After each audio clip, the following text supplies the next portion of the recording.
இந்த பிரணவ ரகசியத்தை விளக்குவதற்காக புராண கதையில் அருமையான ஒரு காட்சியை கொடுக்குறார்.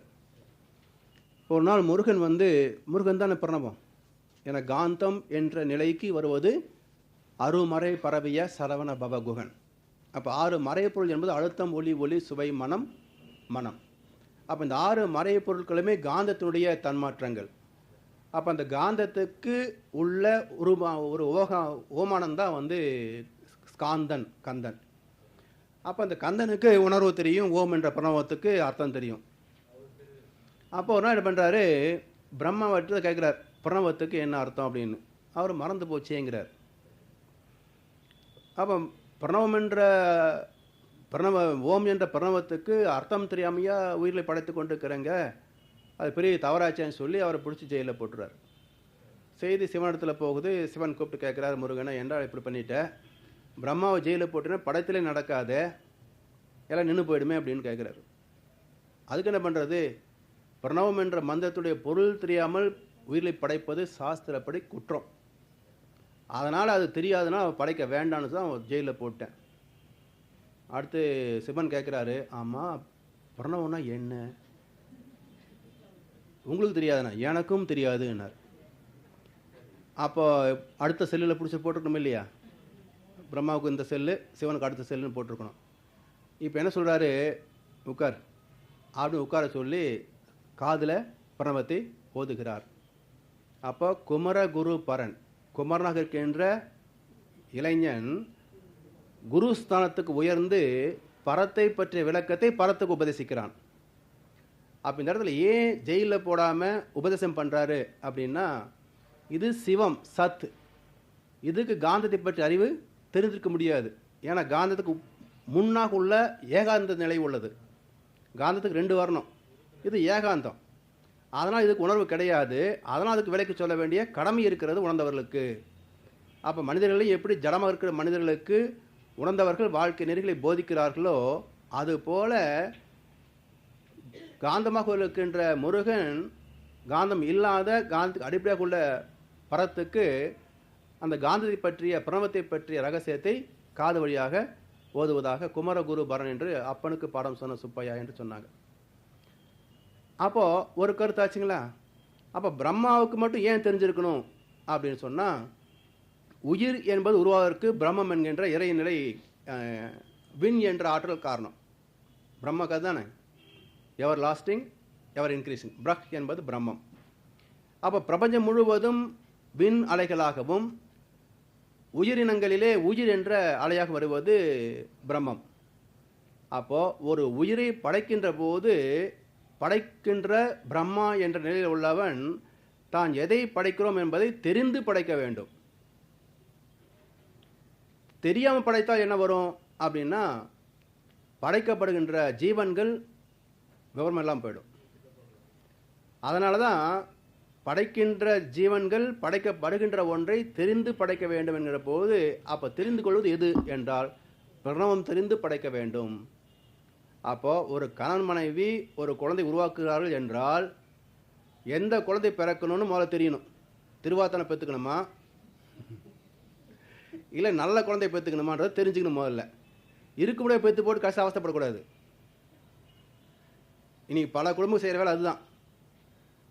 நான் கேட்டு தாய் தந்தை படைத்தாரா, இல்லை என் பிள்ளை என்னை கேட்டு பிறந்தானு தான் பெற்றுக்கிட்டு இருக்கிறாங்களே தவிர தெரிந்து படைப்பவர் மிக குறைவு. அப்படி தெரிகின்ற போது என்ன, எதெல்லாம் தெரிஞ்சுக்கணும் அப்படின்னா, எந்த நேரத்திலே கரு உருவாகணும் அது தெரியணும், எந்த மனோபாவத்திலே கரு உருவாகணும் அது தெரியணும், எந்த உடல் சக்தியிலே அது கரு உருவாகணும் அது தெரியணும். எப்படி தெரிஞ்சுக்கிறது? அப்போது இதுக்கு தான் சாஸ்திரங்கள் என்ன சொல்கிறாங்க, உடல் ஆற்றல் மிக்கதாக இருக்கின்ற பொழுது தான் கரு உருவாகணும். அப்போ உடல் நல்ல தெம்போடு இருக்கணும்னு சொன்னாக்க, நல்ல ஓய்வுக்கு பிறகு தான் உடலுக்கு தெம்பு நல்லா இருக்கும் இல்லைங்களா. நான் பகல் முழுவதும் உழைக்கிறோம், இரவு உணவுக்கு பிறகு கொஞ்ச நேரம் ஓய்வு எடுத்துகிட்டு தூங்க போகிறோம். அப்போ உடம்பு ஓய்வு எடுக்கிறதுக்கு தயாராக இருக்குது.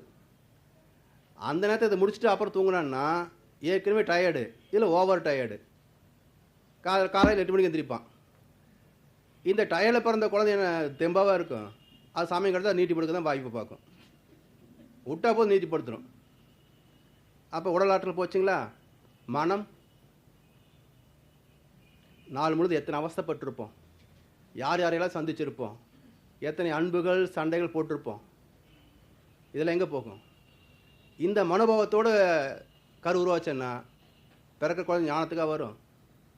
சரி, சூழ்நிலை எடுத்துக்கொள்ளலாம். இப்போ ஒரு செகண்ட் ஷோ போயிட்டு பையன் வீட்டுக்கு வந்தானே சொல்லுவான், பேய் சுத்த நேரத்தை ஊர் சுற்றிக்கிட்டேன் என்னடான்னு கேட்பமா இல்லையா? அப்போ ராத்திரி 11 மணிக்கு 12 மணிக்கும் கரு உருவாச்சுன்னா அது பேய் சுற்றுற நேரம் இல்லை. அப்புறம் குருவாக பிறக்கும், சனிதான் பிறக்கும். அப்போது நான் பண்ணுற அத்தனை தப்புன்னு தெரியுதா? இப்போ அப்போ யார் சொல்லிக் கொடுக்கறது? விவரம் தெரிஞ்சால் சொல்லிக் கொடுக்கலாம். அப்போது இது கரெக்டாக சொல்கிறாங்க தத்துவத்தில். ஒரு நாள் கௌதம முனிவனுடைய மனைவி அகலிகை, இந்திரன் அகலிகை மேலே மோகம் வைக்கிறான். அங்கே ஊர்வசி, ரம்பை, திலோத்தமை, மேனகை எல்லாம் இல்லை, இந்திராணிகை இல்லாத ஃபிகர் இது. சரி, எப்போ வந்தான் பார்த்தீங்கன்னா, இந்த கௌதம் எப்போ சந்தியாவந்தனத்துக்கு ஆற்றுக்கு போவாரோ அந்த சமயத்தில் வர்றான். இது வால்மீகி ராமாயணத்தில் பார்த்தீங்கன்னா ஒரு விதமாக இருக்கும், கம்பராமாயணத்தில் வேறு விதமாக இருக்கும். வால்மீகி ராமாயணத்தில் என்ன சொல்கிறா தெரியுங்களா? கௌதமன் முனிவனாச்சே, மல்லிப்பூ கட்டுறோம் நாரில், பூவெல்லாம் உதுத்துல இல்லை பூவெல்லாம் எடுத்துடுறோம். அந்த நாரை முகந்து பார்த்தா மல்லிகை மனம் வருமா வராதா? கொஞ்சமாக வருமா இல்லையா? அப்போ ஒரு மகா முன்னுடைய மனைவிக்கு கொஞ்சமாக ஞானம் இருக்காது. அப்போ வந்தவன் இந்திரன் என்பது அகலிகைக்கு தெரியும். இது வால்மீகி ராமாயணம். அப்போ என்ன நினைக்கிறா, ஓ அவ்வளோ யாகியா நான், இந்திரனே நம்ம தேடிட்டு வந்திருக்கிறான் அப்படின்ட்டு, அடே இந்திரா நீ தான் எனக்கு தெரியும், முனிவர் திரும்ப வர்றதுக்குள்ளே கிளம்பு சீக்கிரம் அப்படின்றான். இதே கம்பராயம் வரப்போது என்ன சொல்கிறாரு, தக்கதன்று என்ன ஓரால் தாழ்ந்தனல் இருப்ப. வரும்போது தெரியல, ஆனால் இயக்கத்தில் தெரியுது வித்தியாசம், இது முனிவர் மாதிரி இல்லையேன்னு. ஆனால் அப்போ அந்த சமயத்தில் அவனை விளக்கு சொல்வதற்கு, விளக்கி தள்ளுவதற்கு மனம் வரவில்லை. தாழ்ந்தனல் இருப்ப, தக்கது அன்று என்ன ஓரால் தாழ்ந்தனல் இருப்ப என்று அந்த அகலிகை செய்த தவறுக்கு சப்பு கட்டார் கம்பர். சரி, இதெல்லாம் இருக்கட்டும். இப்போ சப்ஜெக்ட் என்னன்னு பார்த்தீங்கன்னா, அவர் வெளியே போன நேரம் வந்து பிரம்ம முகூர்த்தம். அப்போது வானில் வெள்ளி முளைக்கணும். வெள்ளி தான் சுக்கிலத்துக்கு சம்பந்தமுடைய கிரகம்.